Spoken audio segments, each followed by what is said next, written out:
Salut, c'est Roux, bienvenue sur la chaîne Roux Guitare où je vous aide à perfectionner votre jeu de guitare. Merci de vous y abonner. Aujourd'hui, je m'adresse à vous les débutants, non, à vous les archi-débutants, vous qui venez juste d'acheter votre guitare. On va parler des erreurs que vous risquez de commettre au début ou peut-être que vous êtes déjà en train de commettre. Alors, si vous jouez de la guitare depuis un petit peu plus longtemps, peut-être que vous allez vous reconnaître, mais il se peut également que ce que je vais dire dans cette vidéo vous apparaissent comme des évidences. Quand on vient d'acheter juste son instrument, qu'on vient juste de le recevoir, eh bien la première erreur que l'on fait en général, c'est de vouloir jouer des morceaux avant même d'être capable de s'en servir. S'il est possible pour certains d'arriver à apprendre à jouer de la guitare relativement rapidement, pour les autres, je recommande de se donner une période de 3 à 6 mois pour apprendre à se servir de l'instrument avant d'essayer d'en jouer. Maîtriser les techniques de base vous permettra de savoir jouer bientôt dans un répertoire vaste et varié. Vouloir jouer des morceaux tout de suite sans avoir les fondations techniques pour pouvoir le faire va vous sembler incroyablement difficile, car en plus de devoir déchiffrer un nouveau morceau, eh bien vous allez devoir apprendre en même temps une nouvelle technique. Par exemple, si vous voulez jouer un morceau qui se joue au doigt et que vous n'avez jamais travaillé cette technique, eh bien vos doigts vont rater systématiquement des cordes et ça va vous sembler impossible à jouer. Voici donc 3 aspects techniques de la guitare trop négligés au début et qui rendent les premières semaines d'apprentissage si difficiles. Erreur numéro 1, mal tenir sa guitare. À la différence du piano ou de la batterie, eh bien la guitare, vous devez tenir votre instrument en même temps que vous devez en jouer, et ceci est une difficulté supplémentaire, voire peut vous empêcher de vous concentrer pleinement sur les notes quand vous avez constamment à réajuster votre position. L'erreur la plus courante que je vois parmi mes élèves débutants est de tenir le manche de la guitare avec la paume de la main au lieu d'utiliser le pouce.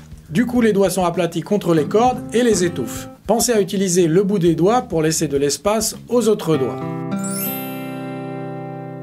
Plusieurs positions sont possibles pour bien tenir sa guitare. Si vous êtes incertain, eh bien j'ai fait un tuto qui traite du sujet. Ceci ne vous prendra que quelques minutes, mais vous évitera peut-être des heures de travail contre-productifs. Erreur numéro 2, vouloir regarder les deux mains en même temps. Alterner d'un côté à l'autre, s'assurer que le médiator est bien devant la bonne corde et que le doigt est sur la bonne frette. Ceci vous interdit toute possibilité de jouer fluide. Les guitaristes en général regardent la main côté manche. La main côté chevalet, c'est-à-dire cette main qui se trouve devant cette partie sur laquelle sont posées les cordes, doit trouver automatiquement la bonne corde. Vous devez vous concentrer sur votre main qui est du côté manche. Quand on déchiffre une tablature ou une partition, eh bien nos yeux se posent sur ces notes. Donc il y a le risque que la main côté chevalet ou côté manche se perde si elle n'est pas habituée déjà au préalable à trouver la bonne corde ou la bonne case. Donc vous allez rater une corde, vous allez regarder d'où vient l'erreur. Quand vous allez revenir sur la partition, eh bien, il y a le risque de ne plus savoir où vous étiez exactement.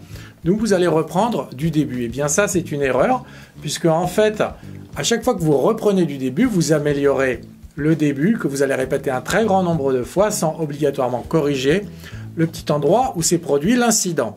Travaillez avant toute chose la coordination des deux mains. Pour ceci, vous allez devoir travailler indépendamment chaque main et leur donner des exercices spécifiques. Commencez par quelques répétitions et changements de corde avec la main côté chevalet. Le chevalet, eh bien, c'est cette partie de la guitare contre laquelle reposent les cordes.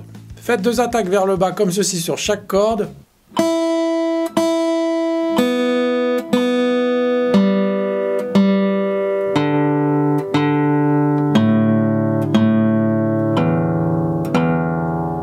Puis faites 2 attaques vers le haut sur chaque corde.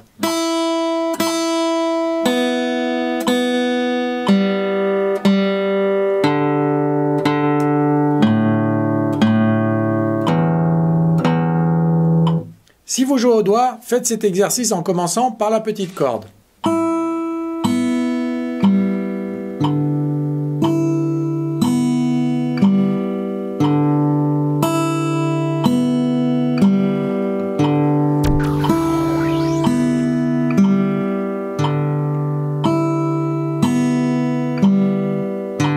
Main côté manche, commencez par cet exercice de 4 notes par corde qui va apprendre à vos doigts à trouver les frettes. 1, 2, 3, 4, 2, 3, 4, 5, 3, 4, 5, 6. Attention à bien utiliser le bout de chaque doigt et non pas le plat du doigt derrière la frette. Si votre petit doigt ne va pas jusqu'à la 4e case, eh bien c'est certainement que votre coude est mal positionné. Rentrez-le vers l'intérieur, repoussez vers l'avant le manche de votre guitare. Comme ceci, vous devriez plus facilement atteindre cette 4e case avec le petit doigt.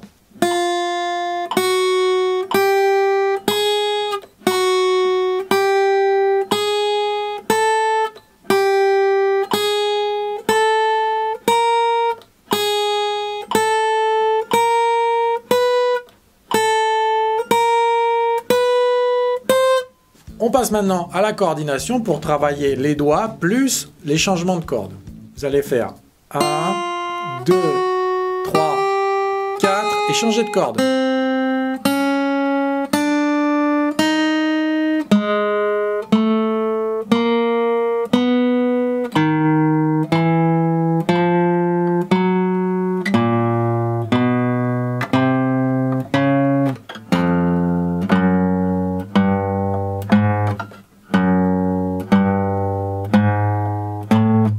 Avant de vous parler de l'erreur numéro 3, je vous invite à vous abonner à la chaîne Roux Guitare et juste après cette vidéo, je vous invite à faire un petit tour sur mes différents tutoriels comme par exemple celui par où commencer quand on débute la guitare vers 40 ans. On continue. Erreur numéro 3, trop levé, la main côté chevalet. Avoir la main très loin des cordes augmente le risque d'accrocher sans faire exprès la mauvaise corde. Donc essayez d'avoir la main le plus près possible des cordes et votre précision et votre fluidité en seront grandement améliorées. On récapitule. Tenir correctement sa guitare et bien placer son pouce derrière le manche. Utiliser le bout des doigts. Travailler des exercices avec la main droite, puis avec la main gauche, puis les deux mains ensemble. Faites ces exercices tous les jours pendant 2 à 3 semaines et vous aurez posé les fondations d'un jeu cohérent, ce qui vous permettra de progresser et d'avancer. Sauter des étapes, c'est prendre le risque de se retrouver bloqué un jour et de devoir réapprendre. Sur la chaîne Roux Guitare, rassurez-vous, je vais vous aider, quel que soit votre niveau. Il n'est jamais trop tard pour bien faire et pour apprendre. Je vous retrouve lundi prochain pour un nouveau tuto guitare. Bye bye.